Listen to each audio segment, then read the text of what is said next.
出乎所有人的意料，凤青儿在萧炎曾无奈微小毒虫汇聚而成。萧炎及时施展焚炎谷堂阵，率人前来声援，让天妖皇怒轰杀天明宗萧晓。Lúc này, ở giữa hư không, chỉ thấy Tiêu Viêm gầm lên. Ngay sau đó, theo bàn tay anh ấy khẽ động, một vòng xoáy không gian hiện ra. Từ trong vòng xoáy không gian dần hóa lớn, một đầu cự long đã liền xuất hiện, cất lên tiếng gầm thét như muốn xé tan hư không. Theo bàn tay Tiêu Viêm khẽ động, con cự long khổng lồ liền lao về phía khôi lỗi bán thánh kia mà công kích. Khoảnh khắc va chạm, chỉ thấy uỳnh một tiếng, đầu cự long liền tan biến.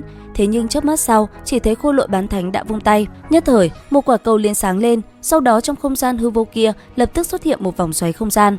Từ bên trong đó, một con rồng vàng rực giống như hệt của Tiêu Viêm đã liền bay ra rồi lao thẳng về phía anh ấy. Ngay lập tức, Tiêu Viêm phải vung tay rồi vận toàn lực đỡ lấy cái mồm của cự long đang muốn nuốt chửng lấy anh ấy. Thấy vậy, ở xung quanh, Huân Nhi cùng Thái Lâm và mọi người cũng phải mau chóng tránh né. Cuối cùng, chỉ thấy ầm một tiếng, Tiêu Viêm bị hất văng. Thấy vậy, bên cạnh Tiêu Viêm, đồng đội cũng lập tức ra tay, từng đòn công kích nối tiếp nhau hướng về phía khôi lỗi. Chỉ tích tắc, vậy mà đã có hàng chục đạo công kích đồng thời phóng ra. Khoảnh khắc va chạm, từng tiếng ầm ầm nổ vang khắp nơi này. Thế nhưng, chỉ một giây sau, khôi lỗi kia đã liền sao chép công kích. Tức thì, từng đòn công kích giống y hệt khi nãy họ phóng ra đã bay về phía từng người và công kích vô cùng quyết liệt. Chịu một đòn y hệt mà mình vừa tung ra, mọi người đỡ lại nó cũng thấm mệt, tất cả bị hất văng ngược về phía sau, trên miệng thổ huyết. Đồng thời vào lúc đó, Hồn Ngọc cùng đám người hồn tộc cũng đang cùng với một con khôi lỗi bán thánh ở không gian khác giao chiến vô cùng ác liệt. Nhất thời, ở trong không gian quỷ dị kia, đám người hồn tộc đồng loạt ra tay, từng sợi xích đã liền phóng về phía khôi lỗi bán thánh mà công kích.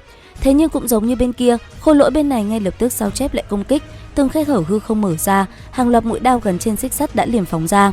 Chỉ trong tích tắc, khi lưỡi đao kia đánh trúng, rất nhiều người của hồn tộc đã bỏ mạng mà không hiểu lý do vì sao.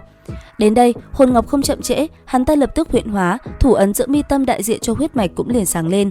Sau đó, một đòn vô cùng mạnh mẽ tung ra, chỉ trong chớp mắt, thủ trảo khổng lồ đã liền phóng về phía thân ảnh bán thánh ở ngay trước mắt. Sau khắc đó, chỉ thấy từng tiếng nổ ầm vang, kinh khí tung bay tứ tán. Khi kinh khí qua đi, thủ ấn vàng rực của khôi lỗi đã liền đánh về phía Hồn Ngọc.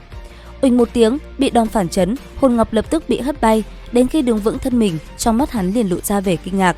Đồng thời vào lúc đó, ở trong một không gian khác, Cửu Phượng cùng đám người Phượng Thanh Nhi cũng đang gặp phải khó khăn.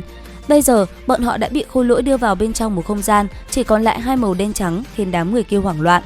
Ngay lập tức, bọn họ liền dùng toàn lực tấn công khôi lỗi, từng hư ảnh hung thú cùng Phượng Hoàng đã liền bay về phía trước.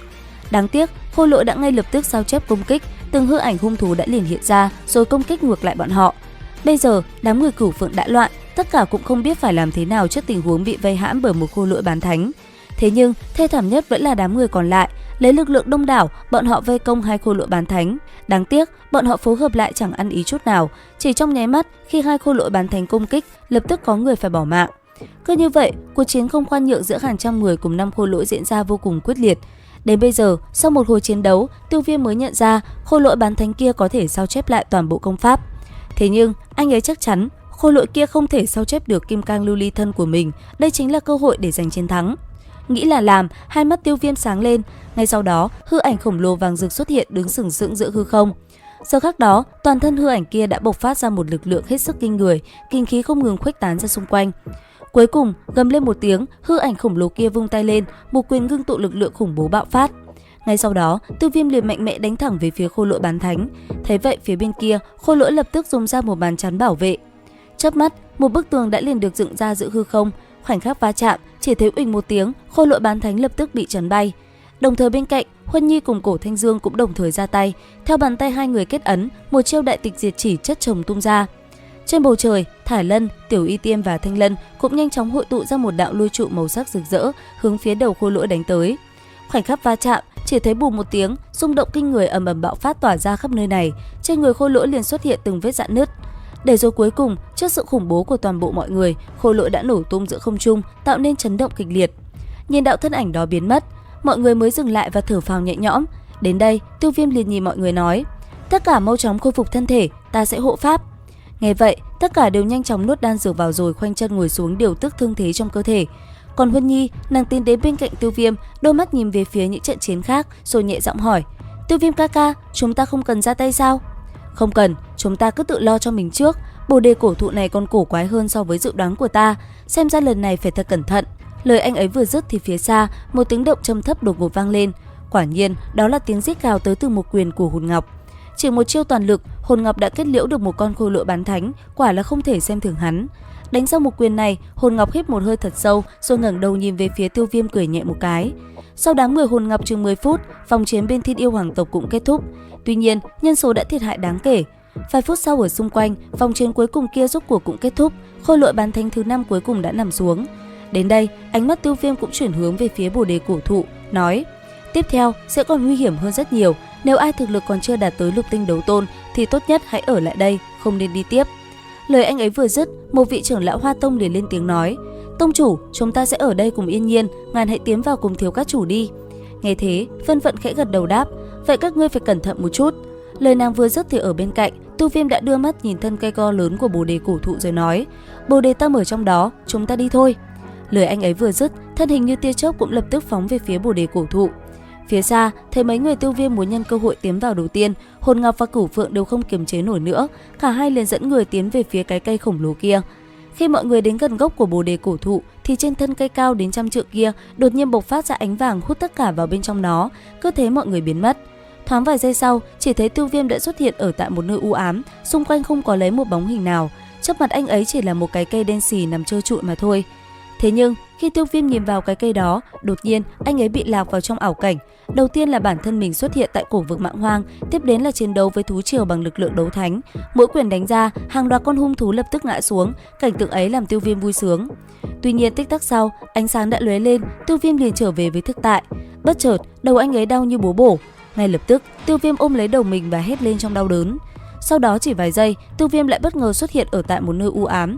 Trước mắt anh ấy là rất nhiều người của hồn điện. Sau khắc đó, hai mắt Tiêu Viêm đỏ ngầu, anh ấy như bị mất thần trí gầm lên quát: hồn điện, hồn tộc, ta phải lấy mạng tất cả các ngươi. Lời Tiêu Viêm vừa dứt, trọng xích đã liền xuất hiện trong tay. Ngay lập tức, anh ấy đã liền lao về phía đám người hồn điện kia mà đánh. Chỉ trong nháy mắt, dưới cơn thịnh nộ của Tiêu Viêm, từng bóng ảnh cứ thế bị đập cho tơi tả. Mỗi lần vung trọng xích lên, lại có một tên bỏ mạng tại chỗ. Vừa hành động, Tiêu Viêm vừa gầm lên quát: bỏ mạng cho ta, bỏ mạng hết cho ta. Dứt lời, từng tiếng nổ ầm ầm lại một lần nữa vang lên hết sức lạnh lẽo. Thế nhưng, đang chiến đấu thì vô tình từ trong nạp giới trên tay Tiêu Viêm, một luồng khí xanh đột nhiên trào dâng rồi bay thẳng vào mi tâm Tiêu Viêm. Tức thì, anh ấy lập tức tỉnh táo trở lại, ảo cảnh vừa rồi cũng liền biến mất. Đến đây, Tiêu Viêm mới giật mình hiểu vừa rồi mình đã đi lạc lối thì lẩm bẩm nói: không hổ là bồ đề cổ thụ, loại ảo cảnh chân thật như vậy mà cũng có thể tạo ra, khiến cho người ta không thể nào phát hiện. Nói xong, Tiêu Viêm liền hít sâu một hơi rồi nhìn vào cái cây khô héo trước mắt. Bất chợt, anh ấy thấy một chiếc lá rơi xuống. Cầm nó trên tay, Tiêu Viêm nhìn thấy trên chiếc lá kia truyền tới hình ảnh của những đồng đội của mình, họ đang bị ảo cảnh vây khốn. Nhìn về phía cái cây, Tiêu Viêm chợt gần giọng quát: rốt cuộc ngươi muốn làm gì? Đối mặt với tiếng quát, cái cây kia đột nhiên lay động. Sau đó, một luồng ánh sáng lóe lên, hư không xuất hiện một thân ảnh hắc bào toàn thân, tỏa ra hào quang sáng chói. Loại khí tức này, Tiêu Viêm cảm nhận được, cho dù là Tiêu Huyền cũng phải kém xa. Bất chợt, anh ấy trong vô thức lẩm bẩm nói: đấu là đấu đế sao? Đến đây thì hết tập 167. Tiếp theo, tập 168 sẽ có gì hấp dẫn? Theo dõi kênh YouTube Review 5 phút để biết thêm chi tiết các bạn nhé. Xin chào và hẹn gặp lại!